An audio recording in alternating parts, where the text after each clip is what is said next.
So, kapag nag-reset tayo, ang gagawin natin dyan, i-pause lang natin ito para babalik sa normal. Yan.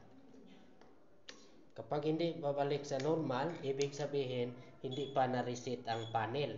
So, ang gagawin natin, i-reset muna ang panel bago ito babalik sa normal. So, dito sa panel, yan, ang gagawin natin, reset natin.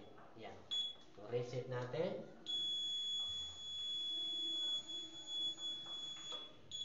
Kapag hindi yan na-reset, ang gagawin natin, i-press lang natin yung processor reset para babalik ito.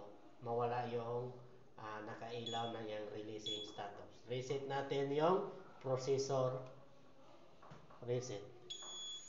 Mawala na yung light na yan. Yan. So, bumalik na sa normal. So, ganyan lang gumagana ang FM200 panel. Sa normal na system mode, yan ang naka-display yan.